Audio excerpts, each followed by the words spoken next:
What if the most mysterious book in the Bible, the one that has captivated and confounded scholars, theologians, and everyday people for nearly 2,000 years, was never actually meant to confuse us? For centuries, the book of Revelation has been viewed as a dense, impenetrable prophecy, a locked chest of secrets about the end of the world. Its very name has become synonymous with apocalypse, disaster, and a future shrouded in fear and uncertainty. Many approach it with a sense of dread, or perhaps dismiss it as allegory too strange to comprehend. But what if that entire premise is a misunderstanding? What if its purpose wasn't to obscure the truth, but to reveal it in a way that transcends time? What if its strange and powerful symbols were not just random, frightening images, but a sophisticated visual language? Consider the 7 seals, each one broken to unleash a new phase of judgment and tribulation upon the world. Or the 7 trumpets, whose blasts announce escalating calamities, from hail and fire to the darkening of the sun and stars. These aren't just literary devices meant to create suspense, they are markers, signposts pointing to something deeper. And what about its beasts? The fearsome creatures with multiple heads and horns, rising from the sea or the earth. These images have fueled nightmares for generations, often interpreted as literal monsters or singular political figures, yet to come. And its visions? The breathtaking, sometimes terrifying, glimpses into the spiritual realm, of celestial wars, a throne room of unimaginable glory, and a city descending from the heavens. These visions feel so otherworldly, so disconnected from our daily reality. What if all of these elements, the seals, the trumpets, the beasts, the visions, were actually describing patterns? What if the author wasn't giving us a simple, linear roadmap to a one-time future event, but was instead handing us a key to understand the very nature of human history itself? Not just the end of the world, but the end of the rise and fall of empires, the recurring arrogance of power and the unwavering hope for justice that defines the human struggle. What if Revelation is a mirror, showing us the cycles humanity repeats? The patterns of corruption, compromise, and the quest for redemption are not confined to a distant future or a forgotten past. They are woven into the fabric of our present. They repeat again and again like waves crashing on a shore, each one different but part of the same eternal tide. By understanding these cycles, we can understand our own time and our own place within this grand unfolding story. This isn't about predicting the future, it's about recognizing the present. This is Revelation, explained simply.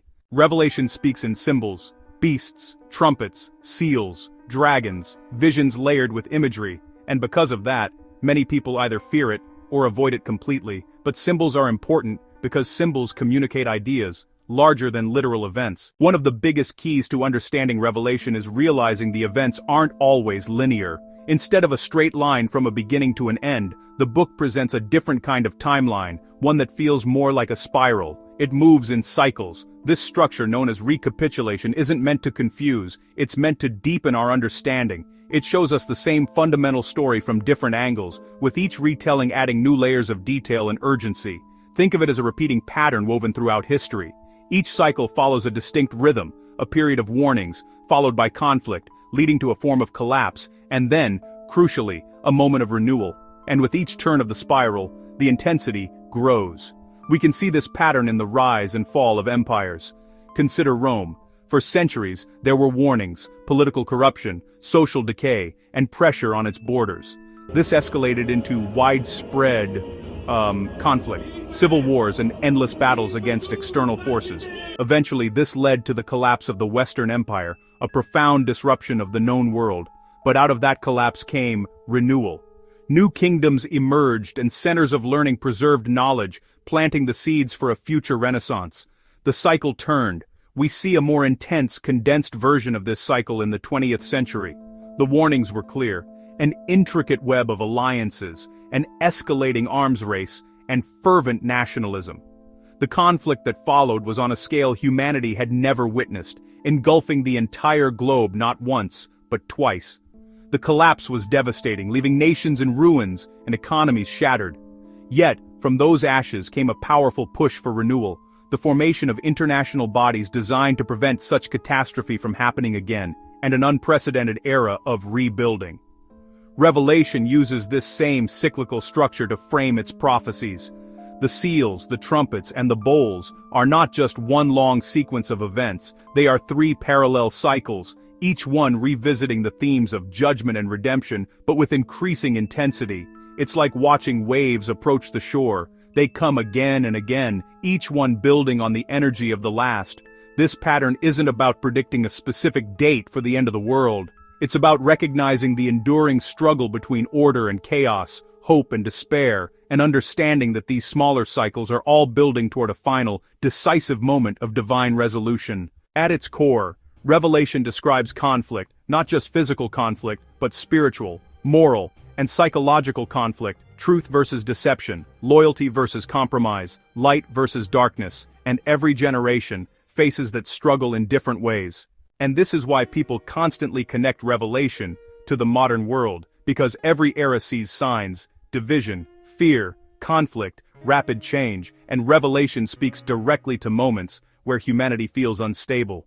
But the real message of Revelation, when you look past the frightening imagery, isn't fear. It's about endurance, hope, and the powerful idea that chaos doesn't last forever, because beyond the conflict, the book points toward a profound restoration, a new beginning. So, after journeying through the vivid, often bewildering landscapes of Revelation, we arrive back at the central question, but perhaps, after all this, we can see it in a new light. Maybe the question we should be asking isn't the one that has captivated and sometimes misled people for centuries. Is Revelation predicting one exact moment? Is it a detailed, unchangeable blueprint for a specific future date on our calendar, a final, cataclysmic event that we are meant to decipher like a cosmic puzzle? For generations, this has been the focus, the search for clues, the matching of headlines to ancient verses, the constant anxious scanning of the horizon for signs. But this approach, this relentless focus on a single point in time, often misses the forest for the trees. It can lead to fear, to division, and ultimately, to a misunderstanding of the text's profound and enduring purpose. The book itself seems to resist this kind of narrow interpretation. Its symbols are vast, its timelines fluid, speaking across millennia. But what if we shift our perspective entirely? What patterns is it warning humanity about? This is the more urgent and arguably more useful question. Revelation presents a powerful diagnosis of the human condition, a recurring drama that plays out on the stage of history. It warns of the pattern of empire, the seductive allure of power that corrupts, that demands total allegiance, and that ultimately sets itself up in opposition to divine principles of justice and mercy. It warns of the pattern of economic exploitation, where wealth is consolidated in the hands of a few at the expense of the many, a system personified by the opulent and doomed city of Babylon. It warns of the pattern of complacency and compromise within communities of faith, the slow drift from passionate conviction to lukewarm indifference. These aren't one-time events, they are archetypes of human behavior, temptations that every generation faces in its own unique context. Because if the cycles repeat, and history overwhelmingly suggests that they do, then the wisdom of Revelation becomes timeless. The same dynamics of power, greed, and persecution that John observed in the Roman Empire have echoed through the ages, from feudal kingdoms to colonial powers, and even into the complex systems of our modern world. The names change, the technologies evolve, but the underlying spiritual and moral challenges remain remarkably consistent. Then understanding them, understanding these deep-seated patterns of human civilization and its inherent flaws, may matter more now than ever before. In our interconnected, rapidly changing world, the scale and speed of these cycles have been amplified. The warnings against global systems of economic injustice, against the dehumanizing influence of unchecked power, and against the persecution of those who dissent, feel incredibly immediate. Understanding these patterns isn't about predicting the end of the world. It's about navigating the world we live in right now with wisdom, courage, and hope. It's about learning to recognize the beast in its many modern disguises and choosing instead a path of faithful endurance. And this is where the story becomes even richer. This isn't a standalone message. If you watch the Daniel video, our exploration of that incredible prophetic book, then you've already seen the pattern begin. You've seen the foundational template being laid. The book of Daniel, written centuries before Revelation, introduces us to this very same cyclical view of history. Daniel shows the sequence. Through visions of statues and beasts, It lays out a repeating pattern of human empires, rising and falling. Each one is powerful, seemingly invincible in its time, yet each is ultimately temporary, destined to be replaced by the next. Daniel establishes the core principle: human kingdoms are transient, but God's kingdom is eternal.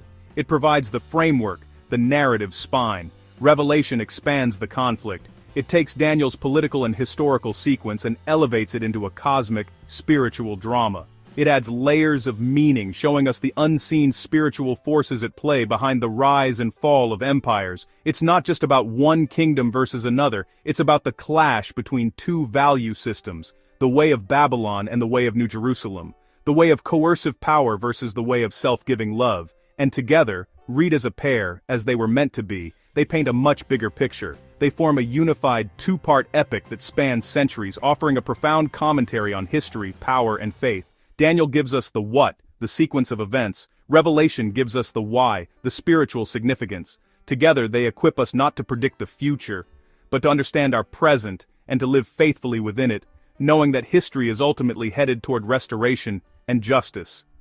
This is the true power of apocalyptic literature, not to scare us, but to strengthen us. Subscribe, because the next video goes even deeper. We're going to take this framework and apply it, exploring the ultimate message of hope and endurance that lies at the very heart of Revelation. Join us as we unpack the vision of the New Jerusalem and what it means for us today.